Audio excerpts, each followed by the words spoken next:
Hey everybody, welcome to another episode of Earthly Headlines. Today we're going to talk about another lost city that was heavily rumored to have really existed, but up until the smoking gun evidence, there was only either circumstantial evidence or just secondhand evidence written by historians years and years after the fact of the events they wrote about concerning the city itself. So I love cities, like mythical cities that are thought to be myths, and then eventually they are exonerated by real archaeological evidence. Probably the most famous example is Troy. So they found Troy after a long time of it just being thought of as legend. And another city that they found was Dwarka, which was a submerged city in India that was talked about in the Vedas. And I'm sure there are others. Obviously, the big kahuna in this is Atlantis. That is is yet to be found, but people have made careers out of speculating where Atlantis is. And honestly, if you ask my opinion, I'd have to go with Plato, because he's really the only account of actually detailing where it could be, which is probably around where the Azores plateau is. But that's just me. People think it's in Cuba. Some people think it's in Japan. People are all over the place about it. Some people think it's Antarctica. But anyway, this city is probably a little bit less well known, but it's the ancient city of Tenea. And if you guys don't know, it all has to do with the Trojan War. Now, the Trojan War, if you don't remember, was like a 10-year war. Rather, it was a siege, and they made movies about this, and it was written about in a bunch of different Greek mythology. And after the fact, that once the Greeks won, all the Trojans, the survivors, were given their own city. Basically, the prisoners were, instead of being slaughtered, Agamemnon, who was the Spartan king, I think, at the time, he just let them have their own city. And from there, they actually became a center of power they weren't all powerful, like they didn't create an empire, but they were a successful city for a long time. Until eventually, I think, it still exists now. There's a city built on top of where it is now, I think. But the actual ancient city itself, the location and actual buildings were never found until now. So it was always rumored to have been south of Corinth. Let me give you guys a visual here. So here's Tenea, and then Corinth is north of it, close to the coastline. And this is the Peloponnesian Peninsula, I think. Yeah, and Sparta's down here, and then Greece is connected by this land bridge right here. The rest of Greece, rather, and Athens is across that land bridge. Yeah, the Peloponnesian Peninsula connects to the mainland, and Tenea was actually strategically located because its location between Corinth and Athens and Sparta. Those are really big cities. And then eventually had its own government of its own. And it was written about by a bunch of different historians. It was written about in the Aeneid, which is by Virgil. If you guys don't know, I highly recommend you guys read that if you haven't. But Strabo wrote about it. Pausanias wrote about it. So here's a couple of quotes. So here's what Strabo said.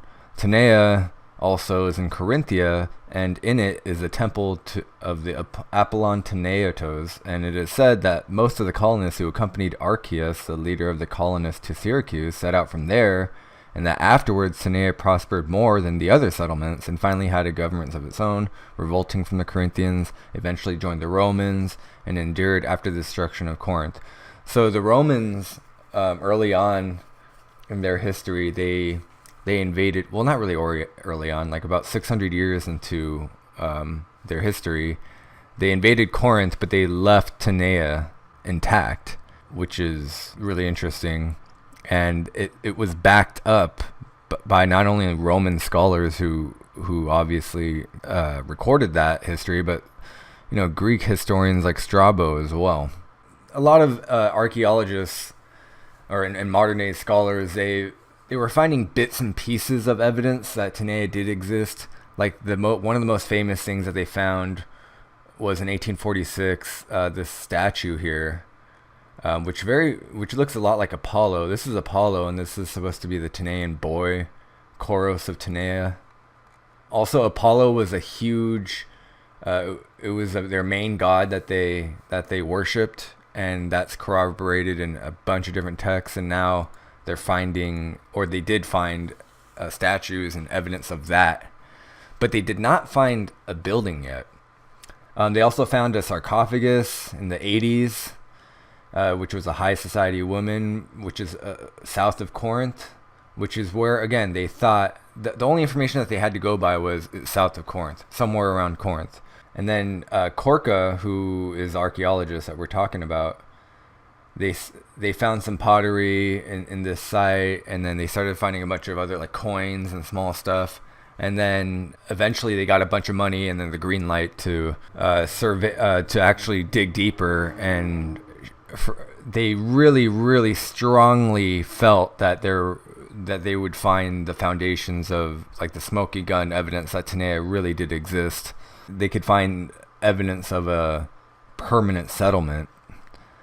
And they found a bunch of stuff. So they found a dual-chambered burial ground, which had bodies in it, a lot of gold, like golden rings, jewelry, foil, glassware, pottery, bronze coins, gilded bronze leaves. So a lot of elaborate stuff. And then they found a Roman grave. They knew it was Roman because it was organized in circles. Vases, silver coins, lamps.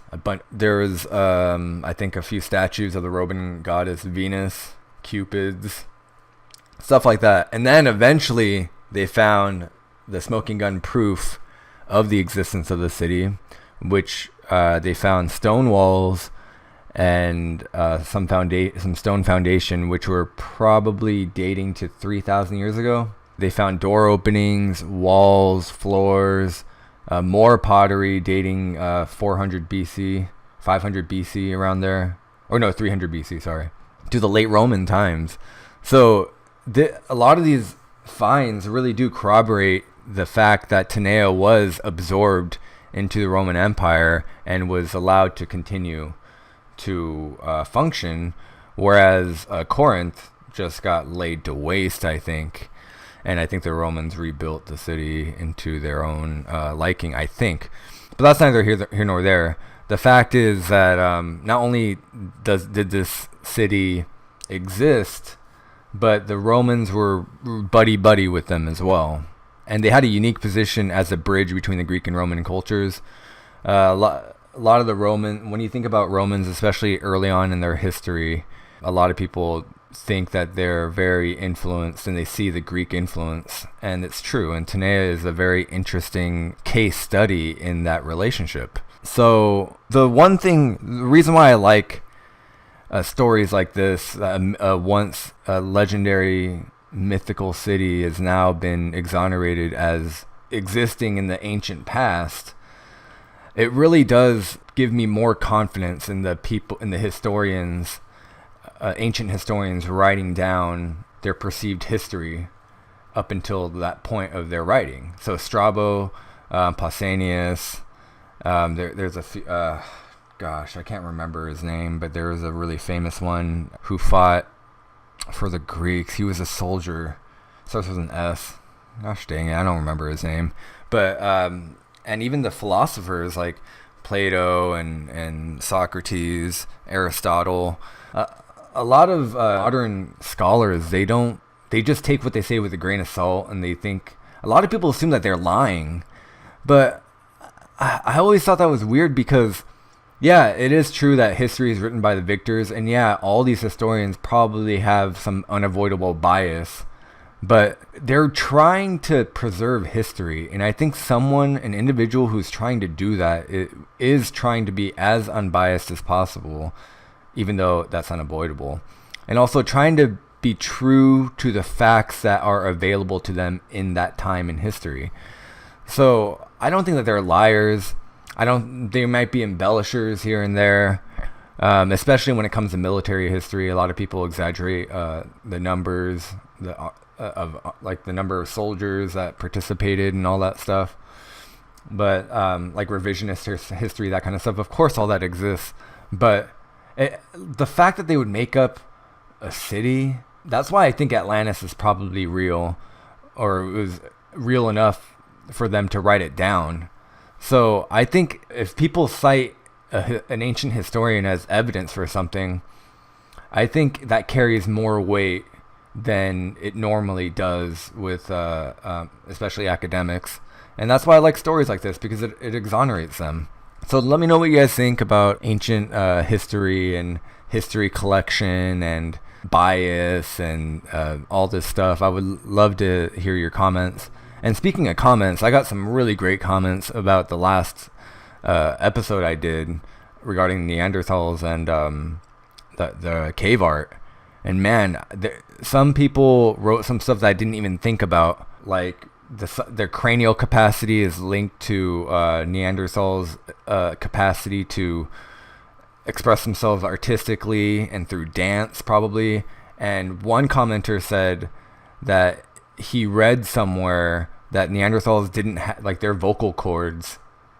It was speculated that they probably couldn't form an oral language like we did, so they had to develop in another direction, which might hint at the reason why they have a more developed brain.